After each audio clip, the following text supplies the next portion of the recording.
just now taking the floor at Oracle, playing host to the Houston Rockets, Game 3 of the Western Conference Finals. Time to get into some basketball talk. No place to start that can be better than with the Hall of Famer David Aldridge. Take it away.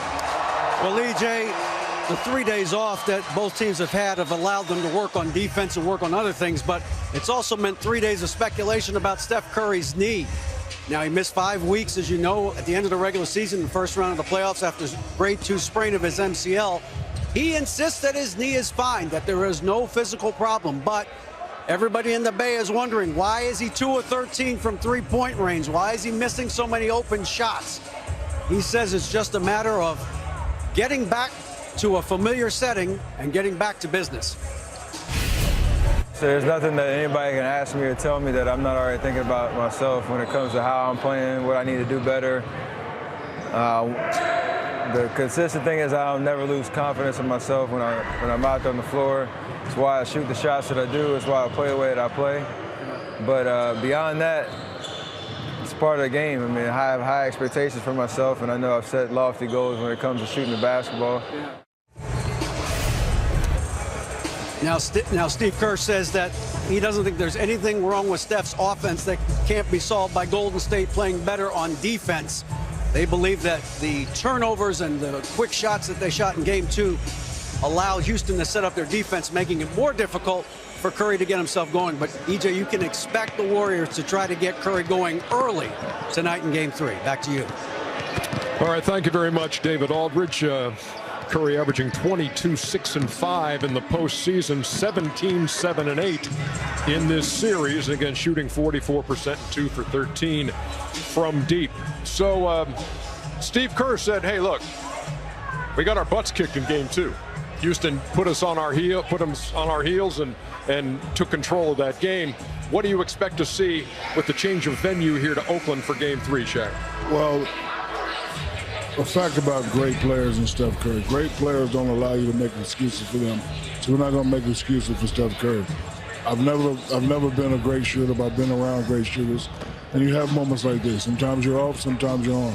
You can't expect a kid to shoot 90% all the time. However, he's home now. Had a beautiful couple days with his lovely wife, with his family. We also, as great players, we like to look our loved ones in the face and not really want to let them down. I expect him to have a great game tonight. And, you know, a guy like this, you're not going to talk him out of playing great. You're not going to criticize him and beat him up. He's never going to get down on himself. He probably lives for moments like this because he's, deserves to be called the best shooter in the game, and he'll be fine. Right now, he's just off a little bit, but I don't think he's hurt, and I don't want to hear that. Well, I'm really looking forward to the game tonight to see which Rockets team shows up, the team that gets those role players involved, because I actually think the Rockets got more offensive players than the Warriors do. When they get Trevor, Eric, and PJ involved, I mean, obviously Chris and James are their 2 best players. So you match it up. You got KD, Steph, and Clay. But I also think those Rockets players are better offensive players than anybody they have on the Warriors team. So if the Rockets can use the game plan they used in Game 2. So no longer they lose in 3. No. Oh, no. Well, if they revert back to the way they played in Game 1 and just play one-on-one the whole game, they're not going to beat the Warriors like that.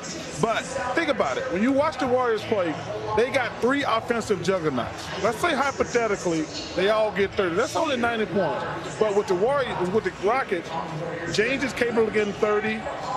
Chris is capable of getting 30. But PJ, Trevor, and Eric are the 3 best offensive players after those 3 guys. Think about that. So if the Rockets get those guys involved, get a faster pace, don't go deep into the shot clock, they're going to have a great chance to win this game. Will that style from Game 2 travel here for Game 3, Kenny? Well, that's the most interesting question in the world. But I think even though it will travel, it's still something that Golden State does well. So regardless of how well you play, that is still the style that I hate to interrupt you while you're doing this, but what do you make of these numbers? Nothing. Basically the same number of ISOs that they ran. Ernie, you can't just go by the stat. That's why I hate. I know. No. I know. I'm making a point though, because in Game 1, Trevor Ariza, Eric Gordon, and PJ Tucker did not touch the ball and score over 20 points. They did in Game 2. That's why, you know, people think I don't like analytics. I think analytics are fine, but I don't think you can just look at numbers, because anybody who look at game 1 and game 2 of that Rocket series don't think those are two totally different games. They're idiots. Well, now to continue your answer. Yeah, but I mean, if you look at that, that was a great stat, because I looked at it and said, yeah, but the isolations came off of pick and roll in game 1. Isolations came off of pushing the ball up early in the shot clock and going and getting into the paint to penetrate and then find someone. Exactly. Where before they in game 1, isolation isolate came to score.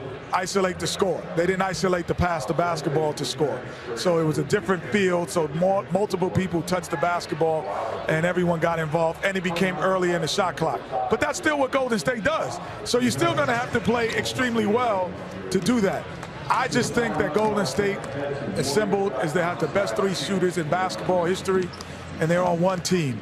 That, to me, the way this game is going to be played benefits them. You know, Houston has the ability, again, you know, we're all questioning which team is going to show up today. If they withstand this crowd and, you know, the way Golden State comes out, they'll have a chance. But, again, we don't know which team is going to show up. I would like to see the team in game 2 so we see a competitive series. If not, they're going to get blown out the building today. And I think what Shaq said is very important. The Rockets have to get off to a great start, because this might be the best home court in the NBA, and you're not going to play well from behind here. They've won 15 in a row in the postseason in this building. That's tied with the Chicago Bulls for the all-time record. They'll try to break it.